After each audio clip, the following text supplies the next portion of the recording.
Right, my car needs a service. Let's go.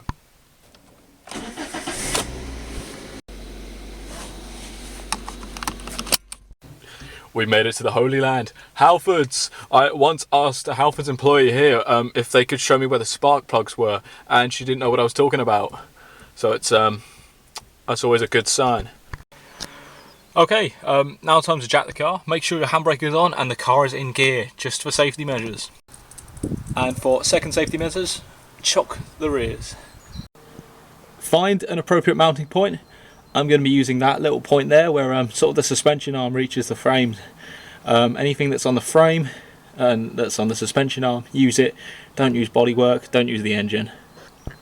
You can easily jack the car up using a trolley jack and some axle stands that cost £20–30 online. It was about 30 quid for the trolley jack and 20 quid for the axle stands. Just goes to show that pretty much anyone can do it themselves. I'm currently doing this with one hand. The car will need to be jacked up a little bit more than this, but once it's up in the air, snap your axle stand on one side, move on to the other. Okay, more and more difficult the more you jack it up.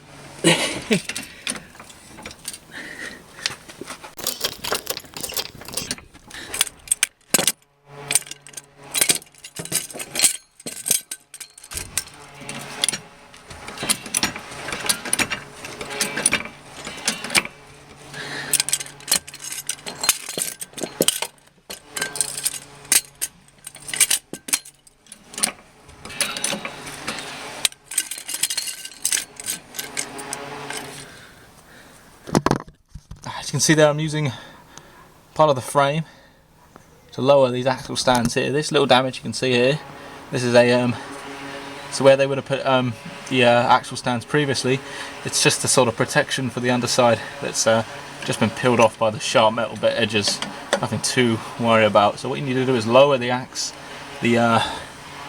your trolley jack very gently onto the axle stand. There you go, made contact. Let's do the same to the other side.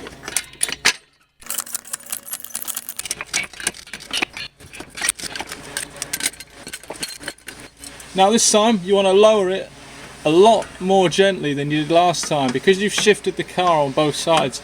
Your axle stand on the other side might not be seated properly, so you just want to lower it very gently and let it rest on both axle stands evenly. Easy does it. Down it goes. Down it goes. Adjust the axle stand if you need to. And seated. There you go. If you really want to, just to make sure, give the car a push, give it a wiggle, see if it goes anywhere. Push on the side, see if those axle stands budge. Which it isn't, so great. So, this engine is still warm, as I was just using it earlier. So I'm going to mount it up. Yeah, you can feel the engine is still rather warm in here, so we're just going to let it cool a little bit. It is encouraged to drain the oil when it's warm, not when it's super hot. So leave the engine for a little bit if you have been using your vehicle. So whilst I wait for this engine to cool, what I can do is fit the new air filter into this engine. So it's very simple. You just got to undo a lot of these clips. That one should undo there. That one will undo there. That one will undo like that. There's one back here which undoes backwards. Little nozzle here. Lift the whole box up. Maybe wiggle some of the screws or the adapters if they're done whilst you were taking off the others. Here is the exposed airbox with the sort of the airbox, the air filter itself, and the new filter there. Simple case of taking this out and putting the new one in. It's as easy as this. Check for any debris in here. Check under here for any debris. No debris in here. No debris inside of here. Slap the new filter on. Done. Literally done. Seconds. Anyone can do that. If you want to go the extra mile, what you could do is clean the outside of the airbox which it sits on. All through these gaps in here, there's a bunch of grime, grit and crud. Along the outside of the tube there's also grit and crud from being kicked up from the road. There you are, that's the airbox back on. Check it's nice and secure, doesn't wiggle, doesn't shake, all the clips are on, so there'll be no water or air getting sucked in, so no air leaks. Nice secure factory box with a brand new filter. Brilliant. Since your car is on jacks, you can check a few other things like your wheel connections. Does it shake the wrong way? No. Does it spin? Yes it does. Does it sound rough on edges? No, it sounds very smooth. Perfect. You can also check the voltage of your battery. Any 12 volt batteries should sit between 12.3, 12.4 and 12.6 using a multimeter. Grab yourself an oil drain bucket and a socket. Basically, place the bucket underneath the drain plug, which is back there, and grab a socket which fits. This is a 14mm, it fits nice and snug on there. This is a Daihatsu, which uses a Toyota motor, so if you want to remove the oil filter, you need one of these. It's a 14.64mm oil filter puller, and if you work on Toyotas, Lexuses, Daihatsus, anything with a Toyota motor, you're probably going to need one of these. Get it off Amazon for £10. As you can see here, to remove the oil filter, you need to remove this cartridge, and this element just slots right on top there, giving a nice proper snug fit in there. So you just need to unscrew that loosely. Factory spec, it should not be screwed up that tight. You really don't need to screw up your oil drain plug tight, nor this. It does not need to be torqued down heavily. Grab some workshop gloves and drain your oil. It's as simple as that. Grab your tool, grab your attachments. Sorry about the noise in the background. There's some sort of hedge trimming going on. Make sure your torque wrench is on the loose. You do not want to tighten this any more than it is, and it should not take a lot. This torque wrench is overkill. I don't have the right tool for it. Just to loosen it off like that. Simple. No force needed. I can just hand loosen that now. So you want to make sure your plug's over here. Your plug is over your oil drain pan. Maybe move it around a little bit based on the wind. You don't want the oil sort of end to be spilling over and missing your pan. Just unscrew it and let the oil drain. Oh, we got a lawnmower going as well. Perfect day for it. There you are. You just want to let your oil. Oh, there is a washer. There is a washer. I didn't see that last time. There is a washer attached to my oil. I did not know that. That oil is a lovely colour. It's slightly treacle coloured, but definitely in need of a change. There's your plug. Should come with a washer. Please install it with the washer. Even if you don't have a new one, just put the old one back on. It will do. It will hold. These plugs need washers. I think this is a copper washer. So what I'm going to do is go clean up this plug whilst I wait for this oil to drain. Alright, now time to remove your oil filter. Put your attachment on. Get your bar on. All nice and ready. Now let's undo this cartridge. Well, after having to push on that very hard with my torque wrench, so the breaker bar did come in handy. I literally had to break this free. I don't know who put this on last time, but it just goes to show it does not need to be torque spec'd down. That is so annoying. I think the manual recommends 2.5 newton meters or 25 newton meters. I'll have to double check, but that was way more than 25.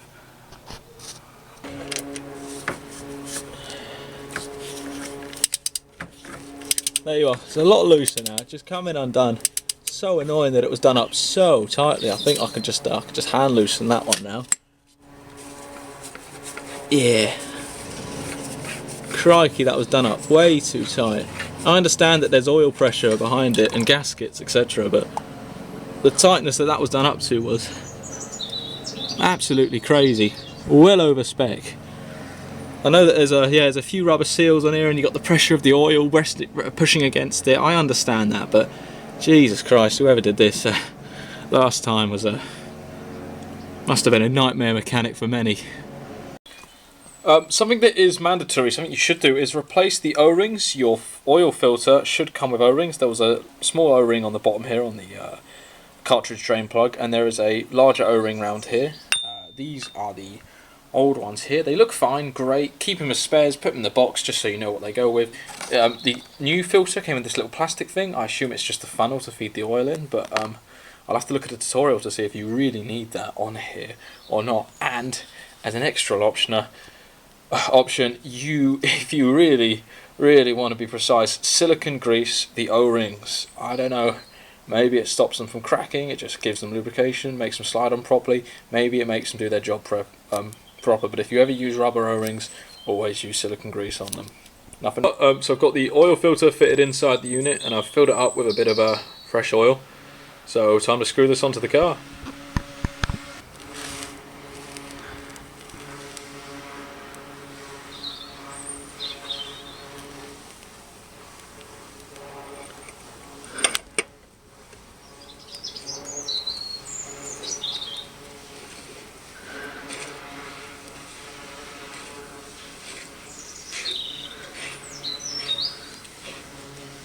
Seems alright so far. Clean thread going in, that's the gasket. Getting nice and tight on the gasket, that's good. No leaks there, that's for sure. We'll hand tighten it so far.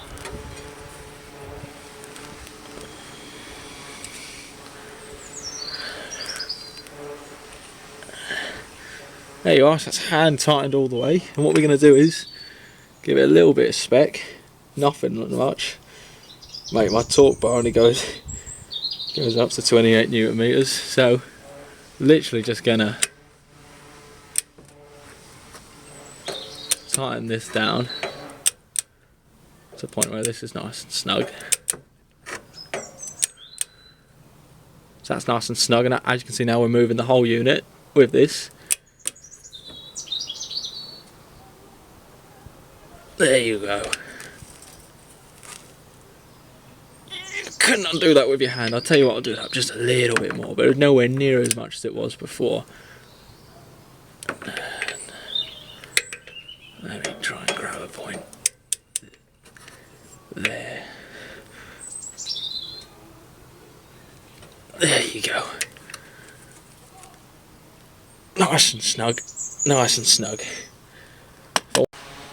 So this car takes 3.6 litres. I've already put a couple 100ml in the oil filter. So I'm going to put in 3 litres, put the car down to the ground, check the level and then fill up accordingly. That's your best bet. Better to put less in than too much. So we got 3 litres in the car. I'd say about, with the extra couple 100ml, it's about 3.2, 3.3. So I'm just a couple 100ml off. So what I'm going to do is take the car off the axle stands, put it on the ground, let that oil sink in for a little bit, and check the level again. As if you just pour the oil in and it's going down through the engine, then you check the level straight away, it's going to read inaccurate because there could be oil dripping past the level mark where it's not supposed to be. It's not level. Plus the car's jacked up, so it's not going to be accurate. So yeah, always go by how much you've put in. Especially if it's a new jug, it's quite easy to work out. You've got a 4 litre jug, you've just opened it up. Look on the level on the sides, it'll say 1, 2, 3, 4 litres. Always check, it's really important to fill it up to level. Not too little, not too much. There you are, once you've got the car jacked up, basically pull the axle stand from underneath and slowly level the car back down. Now this needs to be done very slowly because you haven't got the weight of the trolley jack about to drop onto an axle stand. You've got the weight of the trolley jack holding up this side of the car. The other side is still axle stand, great, but when you slowly loosen this, it's going to drop the whole car back to level, so just do it nice and gently. Easy does it. Mind your head, make sure your head's not stuck underneath the car. You just want to do it real gently. There you are. Slow, nice and slow. Take it easy, no rush. You'll feel the trolley jack wiggle around a little bit. It is on wheels after all. And just lower your car back down, back to level, and there you go. All done. No one got hurt.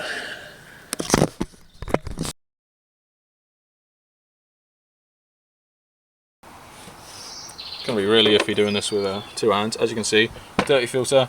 As Chris Fix would say, out with the old and in with the new. If that was a good impression, let's make sure that bit does not go in there. Very unprofessional. Fuck me, it's the wrong size.